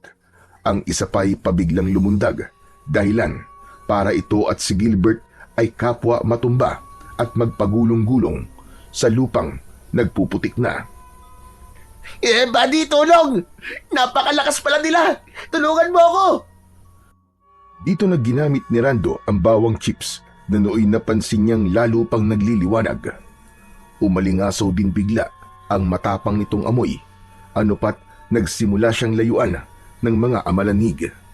Si Gilbert, sa halip ang binalingan ng mga ito at tinangkang pagkumpulan. Buddy! Ano na? Pinagkukumpulan na ako! Tulong! Ito na, buddy! Hagisan ko na sila ng bawang chips! Sabayan mo ng tulak! 1, 2, 3! Buddy! Isa-isang hinagisan ni Rando ng bawang chips ang mga amalanig. Kada matamaan ay nasasabugan. Pero hindi sila kagad namamatay. Nagiging mga uod lang ang ibang parte ng kanilang mga katawan. Bumilis din at lalong bumangis ang kanilang pagkilos. Ano pat, lalong nahirapan si Gilbert na depensahan ang kanyang sarili. Tadyak dito, tadyak doon ang ginawa niya, kasabay ng pag-asinta ng kanyang baril. Buddy, lalo silang bumabagis eh. Ituloy mo lang ang paggagis ng bawang chips. Huwag mo silang tigilan. Pero sa dami nila, buddy, mukhang mauubos na ang bawang chips ko. Bahala na, buddy. Ang importante ay makatayo ulit ako. Sige na, dali na. Ayoko malapa ng mga siraulod to. Pinagsunod-sunod na nga ni Rando ang paghagis ng bawang chips. Hindi niya tinantanan hanggang hindi nauubos ito, hanggang sa tuluyang makatayong muli si Gilbert. Nagkalat sa palibot nila ang mga nagkikislutang mapipintog at nakakadiring mga uod. Bilisan mo, buddy. Magtalikuran tayong dalawa, dali. Grabe, ang daming mga uod. Napipisa sila kapag natapakan. Ang babaho, nakakadiri. Inabutan ni Rando si Gilbert ng ilang bawang chips. Ito, buddy. Hagisan mo rin ang tumpok ng mga uod. Teka, buddy. Ang dami mo nang naihagis kanina, di ba? Pero bakit parang marami pa rin laman niyang lalagyan mo? Ha? Oo nga, no. Parang hindi nababawasan ah. Sabi ko nga sa'yo eh, may santing-anting talaga to. Oh, ito pa ang ilang bawang chips oh. Hagisan lang natin sila ng hagisan. Dali, buddy! Nagtalikuran nga ang dalawa at pinagtulungang hagisan ng mga bawang chips ang iba pang mga amalanig at ang tumpok ng mga uod sa kanilang paligid. Mabilis ang bawat nilang pagkilos pagkat bumibilis din ang mga amalanig. Hanggang sa napansin nilang unti-unting umaatras ang iba pang mga amalanig pagkat mga natatakot sa matapang na amoy at sa pagsabog ng mga bawang chips. Sa di kalayuan naman ay napansin nila ang nagmamasid pa lang si Mang Nardo. Nasa mga mata nito ang matinding galit habang nakaismid. Sa likod nito ay patuloy sa pagbangon ng iba pang mga amalanig mula sa mga nicho hanggang sa senyasan ni Mang Nardo ang mga amalanhig. Mga amalanhig, pabayaan nyo ng dalawang yan. Sa baryo naman kayo sumugod. Hanapin ninyo at lapain si Kapitan sa punang kanyang buong angkan. Kaagad ay mabilis na kumilos ang mga amalanig. Umugong ang sabay-sabay nilang pag-atungal. Patay! Paano na mga taga-baryo, buddy? Tawagan mo at sabihan si Kapitan. Dali! Ikaw na magsabi, buddy. Sige na, balikan mo na ang cellphone mo ron sa may shed. Huhulihin ko lang si Mang Nardo. Kailangan mapatigil natin ang ginagawa niyang to. Ikaw bala, buddy. Pero mag-iingat ka sa kanya. Sabi mo nga'y gumagamit siya ng kapangyarihang itim. Huwag mo na akong alalahanin, buddy. Hanggat hawak ko ang bawang chips ko, ay hindi niya ako maano. Sigurado ka ba, buddy? Saka, hindi naman siya maladig, di ba? Sige na, buddy. Timbrihan mo na si Kapitan bago pa mahuli ang lahat. Kawawa ang mga taga-baryo. Kung gusto mo sumunod ka na lang sa akin mamaya. Nang wala ng patumpik-tumpik pa, ay nagpauna ng kumilos si Rando para sundan si Mang Nardo. Si Gilbert ay natatarantang pinuntahan ang guard shed at hinanap sa kanyang bag ang cellphone. Nanginginig ang mga kamay na dinutdut niya ang keypad nito. Hello? Hello, Kapitan? Naku, Kapitan, maganda po kayo riyan. Alertuin niyo po mga tanod niyo at sabihan na rin po mga taga-baryo. Seryoso po to, Kapitan. Marami pong bumangon ng mga amalanig sa mga nicho po rito sa sementeryo. Nahirapan po kami ni Buddy Rando sa kanila pagkat napakabagis po nila tsaka ang dami nila, Kapitan. Ngayon po, diyan po sila papunta sa baryo. At ang pinaka-target po nila, kayo po at ang pamilya nyo. Mag-iingat po kayo, Kapitan. Ano ka mo? Lintik, paano bang pagbabantayan ginawa niyo riyan? At nangyari ang ganyan? Kung hindi ba naman kayo mga inutil eh? Pasensya na po, Kapitan. Kasalanan ko po. Nakalingat po ako dahil may nang-hypnotismo po sa akin eh. Saka may kapangyarihang itim daw po may pakana nito. Kapangyarihang itim? At sino namang may pakana? Nakita niyo ba? Oo, Kapitan. Base sa narinig ko po kanina kay Buddy Rando, si Mang Nardo raw po. Nang gumuhit po kanina mga kidlat at tinamaan po mga nicho ay naglabasan nga po mula sa mga ito mga malanig. Saka, hindi po sila basta-basta mga malanig, Kapitan. Mahirap po silang kalabanin. Sinasabi ko na nga ba't may binabalak talaga Nardong yun. Nalintikan na. Naputol na nga roon ang tawag ni Gilbert kay Kapitan. Narinig pa niyang biglang naghiyawan ng mga tao roon bago pinatay ni Kapitan ang cellphone nito. Samantala, si Rando na may patuloy na hinahanap kung saan na sumuot si Mang Nardo. Lumingalinga siya sa mausok na paligid. Patuloy pa rin ang pagbuhos ng ulan at ang panakanakang pagguhit ng kidlat at pagdagundong ng kulog. Mang Nardo! Mang Nardo, lumabas ka! Alam ko narito ka pa. Bakit mo ba ginagawa ang ganito? Pagbaling ni Rando sa isang banda ay naaninag niya ang bulto ng isang taong papalapit sa kanya. Nakasuot ito ng kulay itim na kapote. Ang mga mata nito'y nagbabaga sa kapulahan. Mang Nardo! Mang Nardo! Kayo ba yan? Ako nga, Rando. Pero binabalaan kita. Hindi ka na dapat nakikialam dito. Hayaan mong maglapat ako ng katarungan hindi nakabit ng pamilya ko. Oo, alam kong may taglay kang mutya ng sumasabog na bawag. Pero hindi sapat yan para labanan mo ko. Malakas ang taglay kong kapangyarihang itim. Kaya kong tawagin ang lahat ng uri ng mga aswang kung gugustuhin ko. Kung magiging hadlang ka lang din naman sa pag-iiganti ko, hindi ako magdadalawang isip na idamay ka at ang mga kasamaan mo, pati pamilya mo, ay pwede kong idawit kung gugustuhin ko. Wala akong alam sa dahilan ng pag-iiganti nyo, Mang Nardo. Pero hindi naman po yata tamang idamay nyo ang mga inosenteng tao sa baryo. Anong sinasabi mong inosente? Kung alam mo lang, Rando, kung alam mo lang ang ginawa ni Kapitan Tonyo at ang mga taga-baryo sa pamilya ko noon. Binaliwala nila ang pamilya ko sa kabila ng pagmamakaawa kung tulungan sila dahil sa sakit na may lunas pa sana. Pero anong ginawa nila? Naging makasarili sila at gusto nilang sila lang ang makinabang sa ayuda. Siniraan nila ang pamilya ko at nagpakalat sila ng kung ano-anong kasinungalingan na keso may lahi raw kaming amalanig. Ang sakit daw ng pamilya ko'y lubang nakakahawa at hindi na kailangan mabuhay pa. Wala na raw pag-asang gumaling pa ang sakit nila. Ang Kapitan Tonyo namang yun ay agad naniwala sa kabila ng dati kaming matalik na magkaibigan. Nagbago siya. Simula nang maluklok siya bilang kapitan at itinakwil niya ang aming pagkakaibigan. Mas kinampihan niya ang mga maiimpluwensya at mayayaman sa baryo kaysa sa kaibigan niyang isang hamak na mahirap lamang. Kaya magmula nang mamatay ang asawa at mga anak ko, nangako ko sa sarili kong ipaghihiganti ko sila isang araw. At heto na nga ang araw na yun. Wala na makakapigil pa sa paghihiganti ko. Sa kanyang nalaman ay hindi nakaimik si Rando. Tama siyang may malalim ng dahilan si Mang Nardo at hindi pala biro-biro ang pinagdaanan ng pamilya nito.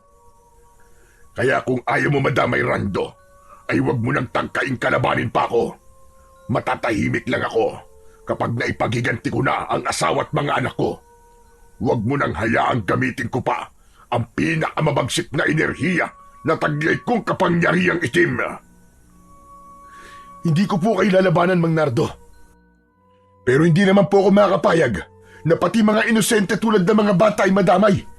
Hindi naman po siguro lahat ng taga-baryo ay siniraan kayo o sang-ayon sa nangyari sa inyo noon. Isa pa hindi naman po yata tamang pati mga namatay nilang kaanak ay ginising nyo at ginawa nyo mga amalanig. Pwes, wala na tayong magagawa roon, Rando. Nangyari na nangyari at hindi ko na mababawi yun. Gumagana na ang kapangyarihan kong itim. Hindi ba nyo pwedeng kontrolin? Bakit hindi na lang yung mga talagang sangkot ang hayaan nyo sa lakayin ng mga amalanig? Kung ganun po mangyayari, hindi ako tututol. Hahayaan ko kayong magiganti sapagkat naiintindihan ko kayo. Saglit na natahimik si Mang Nardo at matiim na tinitigan si Rando.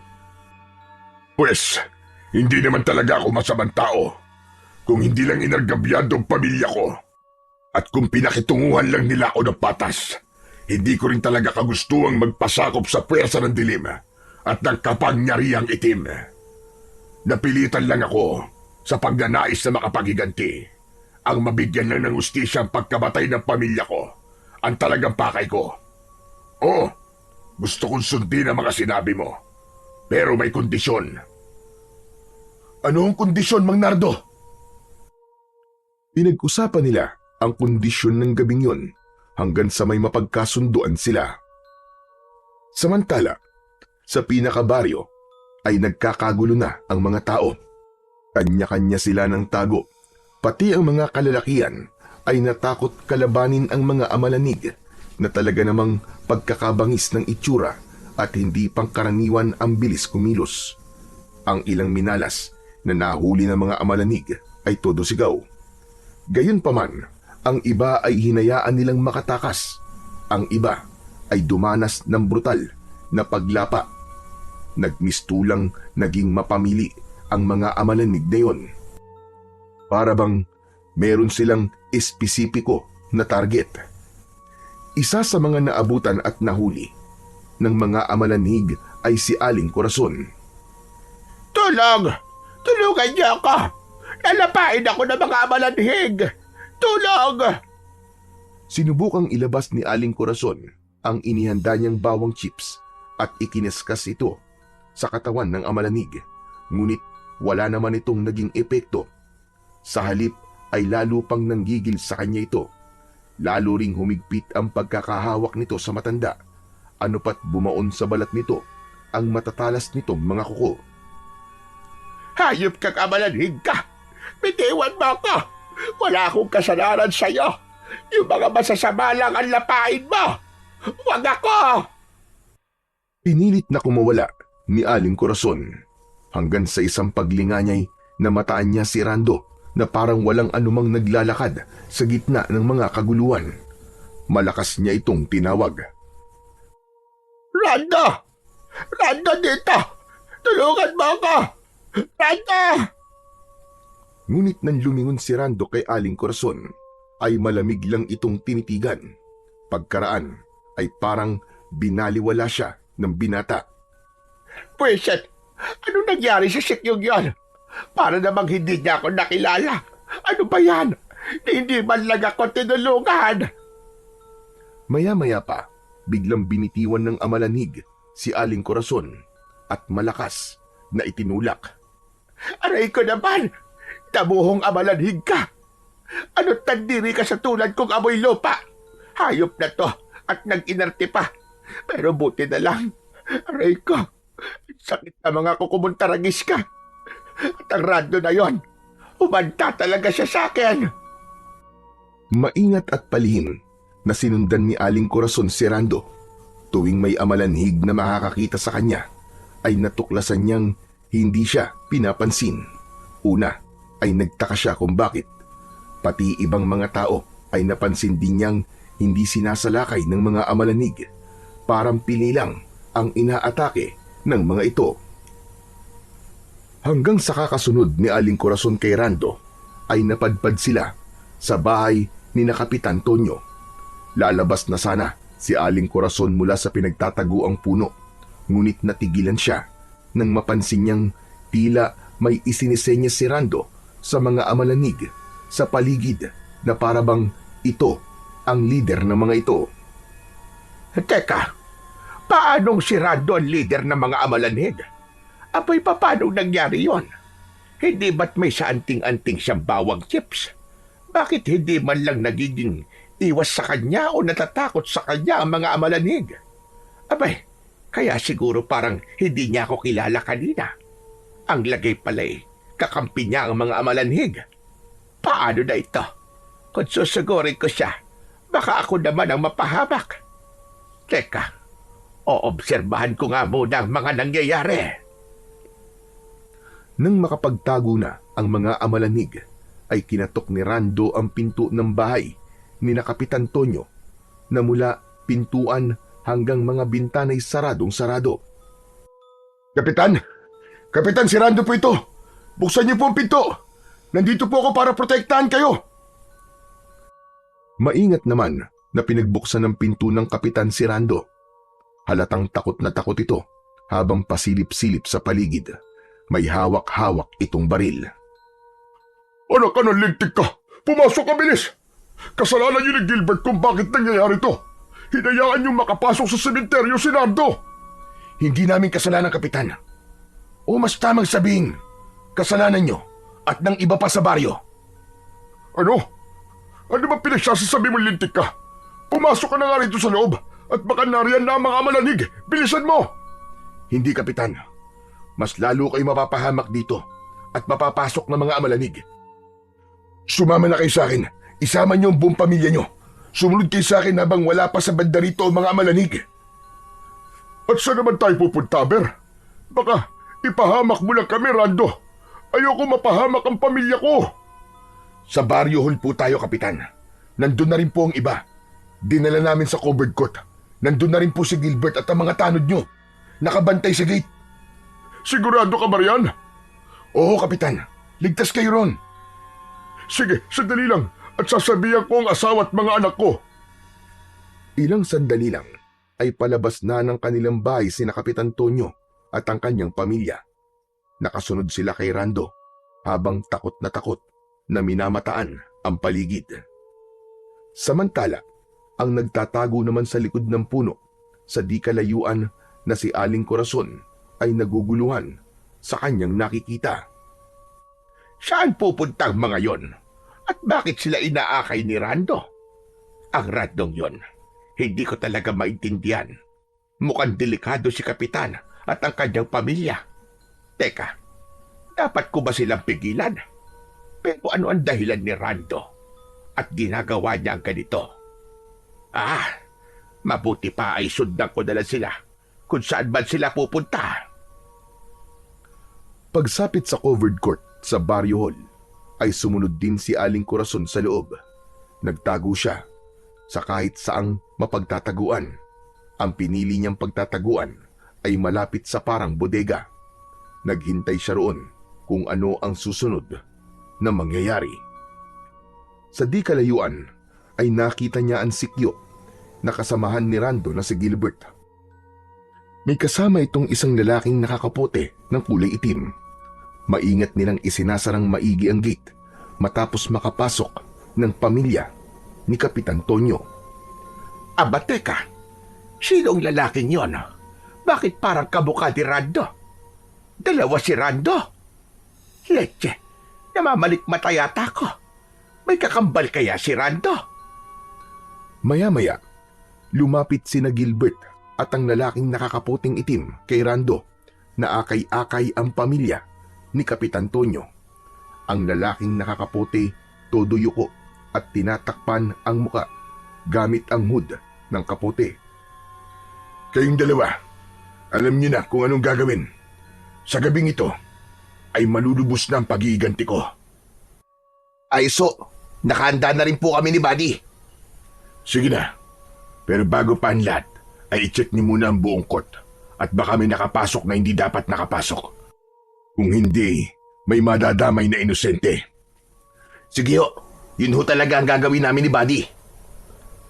At kumilos na nga sina Gilbert at ang lalaking nakakapote. Samantala ay naguguluhan naman si Kapitan Tonyo sa narinig nitong usapan ni Rando at Gilbert at ng isa pang lalaki. Nilapitan nito si Rando at nag-usisa. Sandali ka, Rando. Bakit hinoho ka ni Gilbert? At sino nga kasama niyo lalaki na nakakapote? Saka, anong sinasabi mong paghiganti? Anong ibig mo sabihin? Huwag mo nang isipin yun, Kapitan.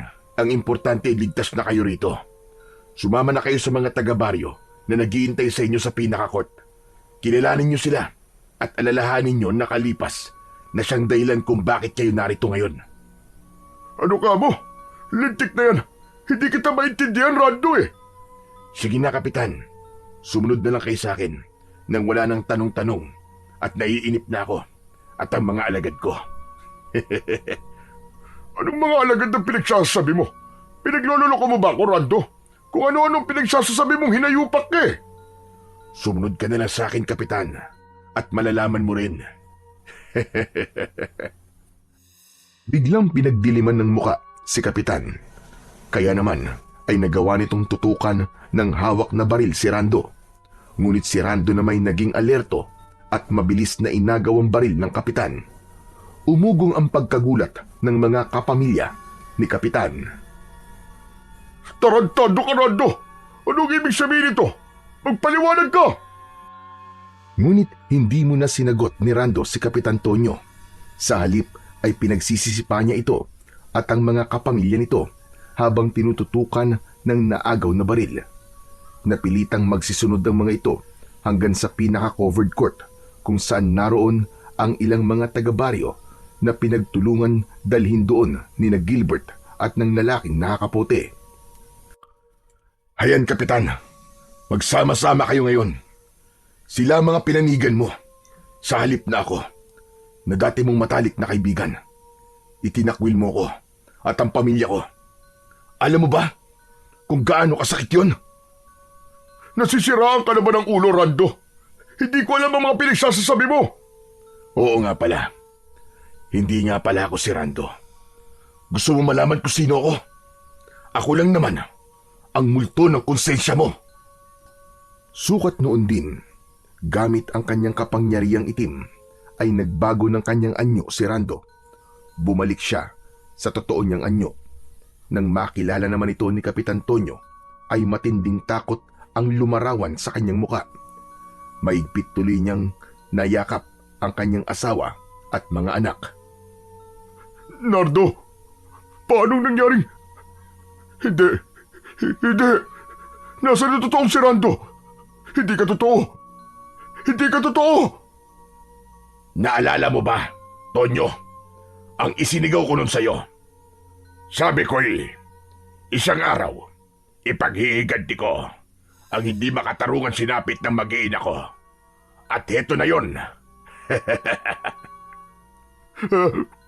At anong binabalak mong gawin sa amin?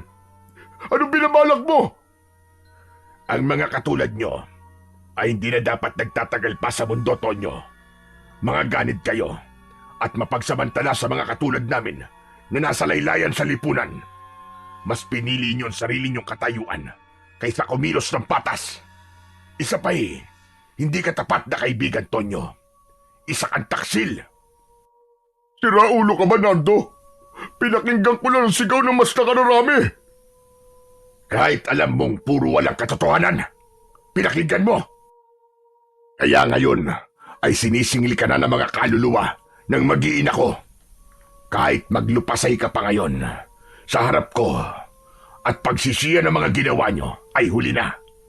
Hindi na nyo maibabalik ang buhay ng pamilya ko. Ngayon ay magdudusa kayo. Sa takot dahil sa mga sinabi ni Mang Nardo, ay binalingan ni Kapitan Tonyo ang ilan niyang mga kababaryo na naroroon din sa court.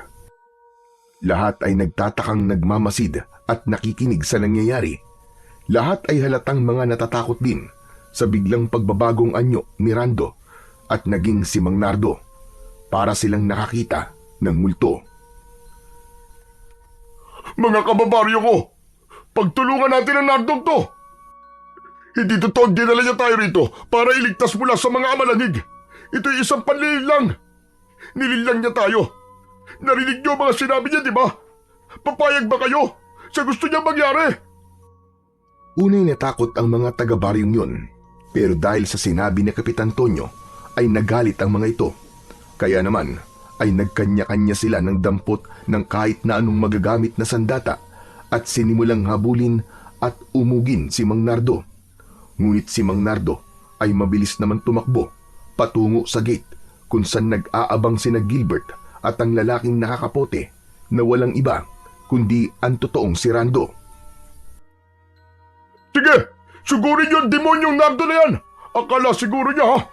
Walang pag-iiganting magaganap. Nasa mga kamay natin ang magliligtas sa atin. Sinigawan naman ni Mang Nardo sina Gilbert at Rando nang malapit na ito sa banda nila sa may gate. Papasukin ang mga malangig pagkalabas ko. Sa kanyo mabilis na ilak ang gate pagpasok ng lahat ng mga amalanig. Huwag niyong hahayahang may makatakas sa kanila. Kailangan maubos sila ng mga amalanig. At ganun na nga ang nangyari. Pagkalabas ni Mang Nardo sa gate, ay tinawag kagad nito ang mga amalanig na agad namang naglitawan mula sa kanilang mga pinagtataguan sa paligid. Galit na galit at tila atat na atat ang mga itong sabay-sabay na pumasok sa gate ng covered court. Nang makapasok ng lahat, ang mga nagsisiatungal na mga amalanig ay mabilis nang pinagtulungang ilak ni na Gilbert at Rando ang malapad na gate. Sukat noon, napaatras ang grupo ni na Kapitan Tonyo.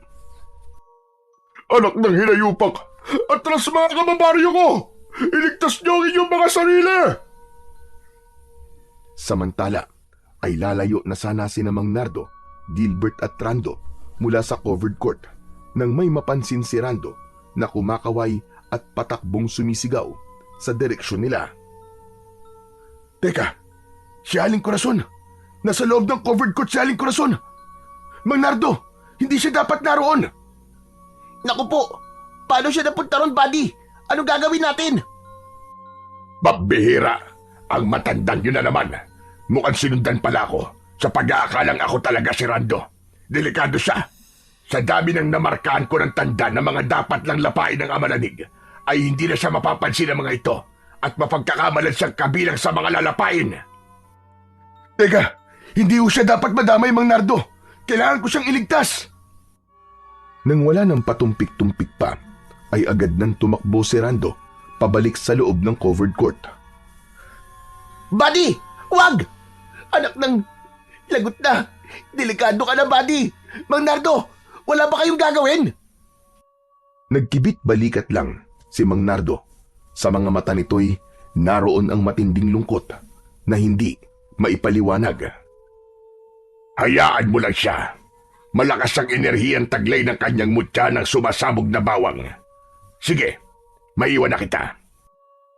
Sabihan mo na lang si Rando na matapos malapa ang lahat ng nasa covered court, ay patayin na rin niya lahat ng mga amalanig. Magkita na lamang kami sa sementeryo kinabukasan. Sabihin mong naroon ako sa puntod ng asawa at mga anak ko. Ang pangalan ng asawa ko ay Aurora Laksamano. Pero, Mang Nardo, Hindi na naituloy pa ni Gilbert ang gusto pa sanang sabihin dahil lulugo-lugo nang bumira kagad ng alis si Mang Nardo. Habang papalayo ito'y lumakas na naman ang buhos ng ulan kasabay ng pagguhit ng matalim na kidlat at pagdagundong ng malakas na kulog. Samantala ay tumakbo si Gilbert at mabilis na sinundan si Rando na nooy nagpapakahirap buksan ng gate. Kaagad niya itong tinulungan. Bakit sumunod ka pa rito, buddy? Ako na lang ang papasok at baka mapahama ka pa sa loob. hindi, buddy. Magtutulungan tayo. May mga ibinilid sa akin si Mang Nardo. Matapos nating mailigtas si Aling Corazon at matapos daw malapa ng mga amalanig ang lahat ng nasa covered court, ay pagtulungan daw nating patayin ang lahat ng mga amalanig na nandito. Bigyan mo na lang ako ng bawag mo na hindi daw ubos. Pagpasok nila sa gate ay natataranta kagad nilang sinakluluhan si Aling Corazon na nooy sumisigaw na hinahabol ng isang grupo ng mga amalanig. Tulungan niyo ako!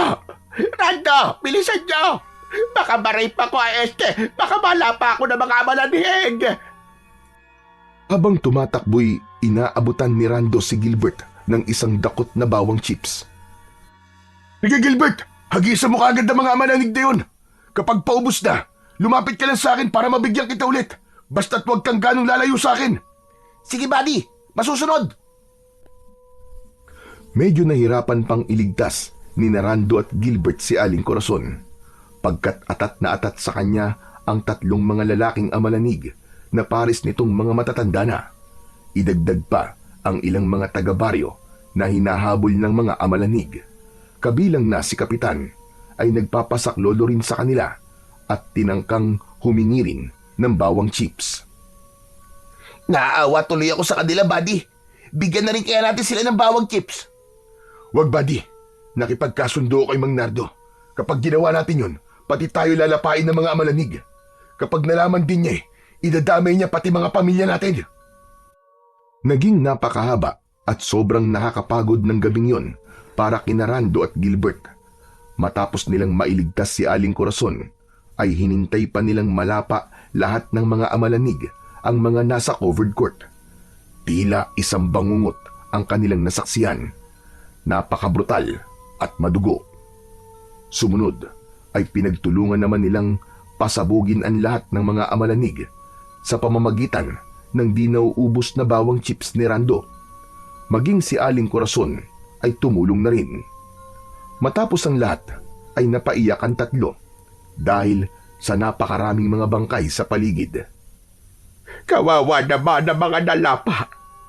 Bakit kailangan magkaganito? Ano to? Magpaliwanag ka, Rando. Magpaliwanag ka.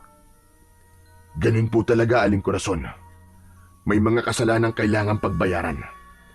Nagiganti lang po si Mang Nardo nang hindi na kailangang idamay pa ang mga katulad niyong inosente rito sa baryo. Ganun pala, buddy. Pero nakakalungkot pa rin talaga. Siya nga pala, buddy. Sabi ni Mang Nardo, makipagkita ka raw sa kanya bukas sa sementeryo. Puntahan mo raw ang puntod ng asawa at mga anak niya. Naroroon daw siya. Ang pangalan daw Aurora Laksamano. Ha? Laksamano? Laksamano ang apelyido ni Mang Nardo? Malamang, buddy. Bakit ba gulat na gulat ka? Wala, buddy. Itatanong ko nilang pala sa asawa ko pag uwi ko. Kinabukasan ay pinuntahan kagad ni Rando ang puntod ng asawa ni Mang Nardo. Sinamahan siya ni Gilbert at Aling Corazon. Laking panlulumo nila nang madatnan nila roon ang wala ng buhay na katawan ni Mang Nardo. May sulat na nakapatong sa dibdib nito. Kinuha at binasa yon ni Rando. Rando, salamat sa pagpapaubaya mong maipaghiganti ko ang pamilya ko. Patawad din kung kailangan kong kitlin ang buhay ko. Ito'y para mamatay na rin ang aking kapangyarihang itim na isinalin sa akin. Nakikisuyo akong ilibing niyo rin ako sa tabi ng libingan ng asawa ko. Muli, maraming salamat at paalam. Matapos mabasa ang sulat, ay napaluha silang tatlo, lalo na si Aling Corazon na napahagulgul pa. Samantala, nang makausap ni Rando ang kanyang asawa tungkol sa mutya ng sumasabog na bawang chips, ay napag-alaman niyang kaanak pala nito si Mang Nardo, at si Mang Nardo pala mismo ang nagbigay rito ng mutya ng sumasabog na bawang. Isa palang dating antingero si Mang Nardo. Paalam po, Mang Nardo. Ngayon makakasama niyo na po ang inyong pamilya na alam kong nakamit na ang hustisya ng kanilang pagkamatay. Salamat din po sa mga aral na natutunan namin sa inyo. Patuloy po namin kayong aalalahanin at dadalawin ng asawa ko. Sa buhay natin, piliin nating maging patas sa pakikitungo sa ibang tao. Huwag nating tularan si Kapitan Tonyo na nakuha pang itakwil ang dati niyang matalik na kaibigan dahil lamang sa ito'y isang mahirap. Bawat buhay ay mahalaga at magkakasing timbang. Walang mayaman, walang mahirap. Hindi dapat basihan ng estado sa buhay. Kung hindi tayo magiging patas, palaging nariyan ang karma na uusig at maniningil sa atin. May ganti ang lahat, mabuti man o masama. Ang mabuti ay gagantihan ng mabuti. Ngunit kung masama, masama rin ang ganti. Piliin natin palagi ang mabuti upang palagi ring mabuti ang ganting ating aanihin.